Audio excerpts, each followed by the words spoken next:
In this video, I thought I'd go back to humble beginnings, to where it all began. And I'm going to fix this up as if I was 6 years old, but with an adult brain. So no 3D printing technology, none of that nonsense. And of course some free old wings I found on the parking lot at work. Too big. Too big for traction tires on this thing. But that's okay. I'm going to be using paper clips to replace this rail and hopefully paint it. And of course I'm just going to be using these snips. Now I did find on eBay, this is not supplied by Bachmann as a train set. I think it was like Model Power or Lifelike. At any rate, still a great little runner.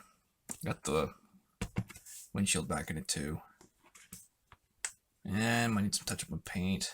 It needs couplings, of course. I do, however, want to have a fun time making the rail bit here, because this bit here is not going to be too hard. I'm going to use like the back end of this because there's already a loop, right? Then we got a loop that comes up, goes across, up and over, down a little bit. So it's a little different from this. Yeah. So first things first. Let's see how big a loop I need.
Now the fun begins.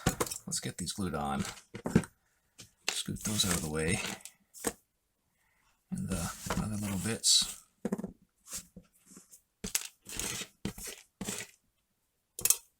Collect those up after for pinning something, I guess.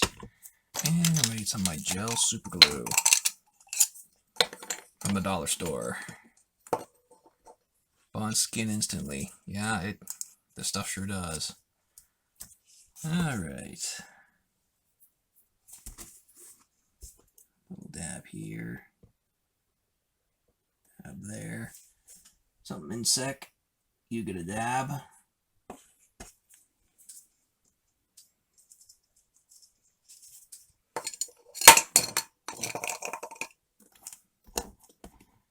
Put a new ring on.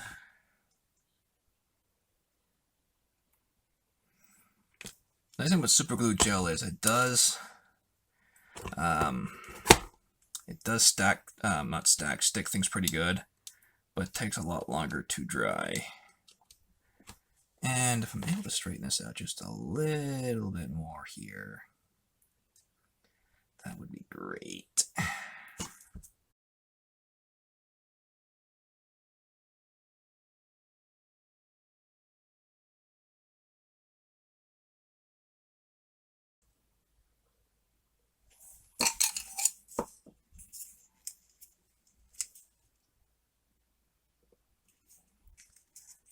What I probably should have done is found my snips and just snip those flush. Oh well. There.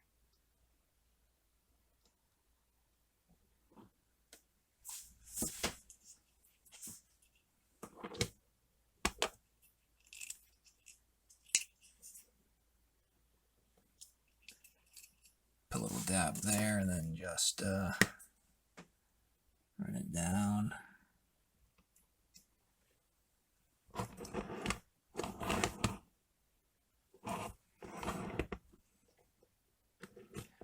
Well, it's gonna be a little wonky, and that's okay. At least we got a new guardrail installed.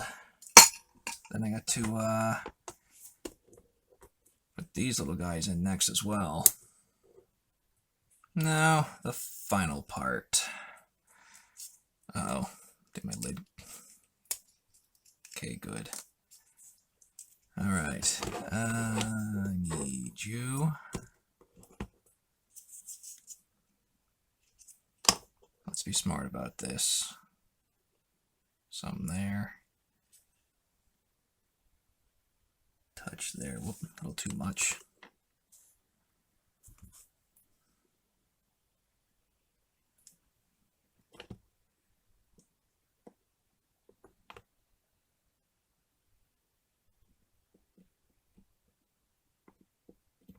Ah, it doesn't quite fit. Okay, how about you? Do you fit? No. Darn it.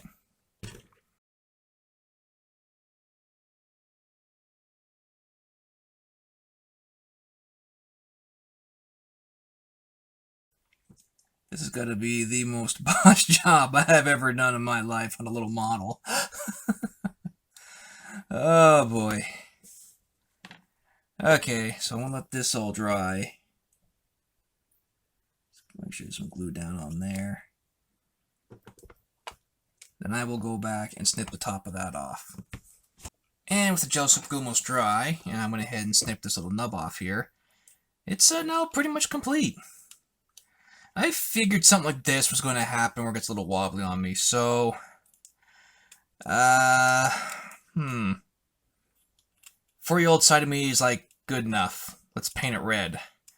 But the adult side of me is like, well, we could paint this bit here red, rust this point up here, make this look like smashed metal, like the paint's missing, and then paint this bit red, right? Like it took some damage. So that's what I will probably do. Really does like make it look more complete though, which is nice. So, you kitty cat. One thing I forgot to do was to clean them up a little bit and prime them, so this will be fun to get red paint onto.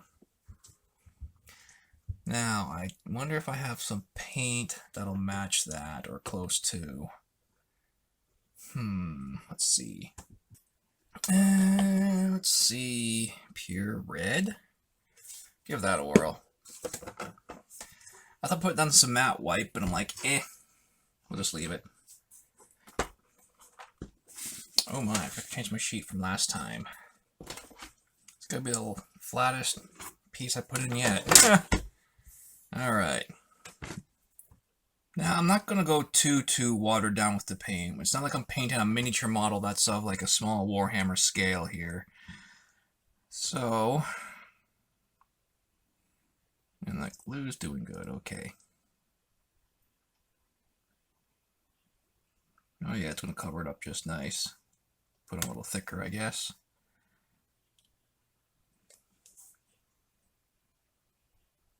It's almost a 1-for-1 red, despite how much this one's faded. Okay, maybe just a little bit more water on this.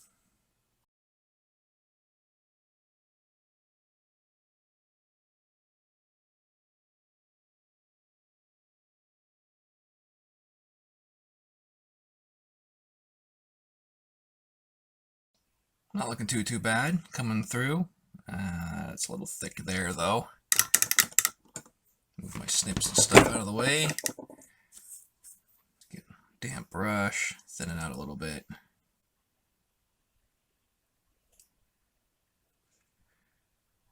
go. Alright, I'm going to let that dry. While that's drying, figure out the best way to do like some kind of dent and rusting. I guess go on with a metallic color, a little more through here, and then do some brown paint, I guess. 2 different tones. Would that be the best course of action? So it's been drying for a little bit now, and it's almost 1-to-1 in color. Amazing. So, I'm just going to do a couple touch-ups here on a couple spots I didn't see. Right there. Nice. Okay, so next thing I'm going to do is I'm going to add some, well, we can see where it kind of bends, right? I'm going to do some metal paint work here. And I'll get some browns after, and this kind of like blotch on the joints, like it's kind of rusted a little bit. And same down over here too, just to kind of add a bit of flavor to it. So for this, I'm going to go with, I think, my good old gunmetal here. Got a nice little silver paint to use. Because I also have rough iron as well, in metallic. Let me give that a whirl. But I also have some effects paint here. Dry rust. See what that might do as well. Hard to say. For now, let's get the metal out.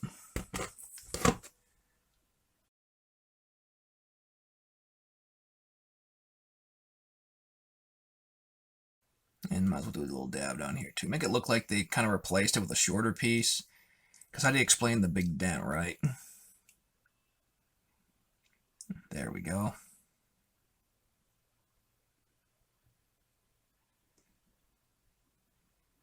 Alright, let that dry. So I got my Rust Effects paint pretty good shaken up. It's still a little weird on the inside. I think this set I bought, been on the shelf a long time, so some of the paints are still kind of like, add a bit of medium, add a bit more water, add a little more medium. Anyway, I'm going to try these Rust Effects out with my very fine detail brush.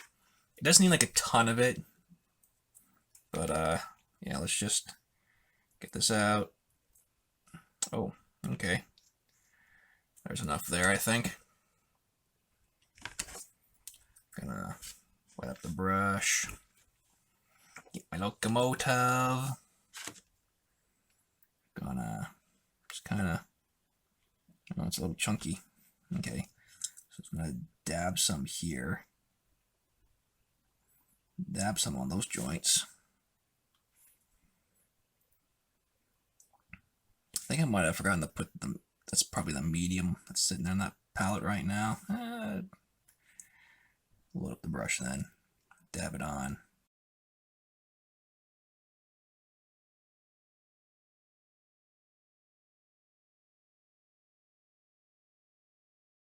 Alright, I'll let that dry. See how that looks in the morning, because it is now after 12 and I want to get some sleep.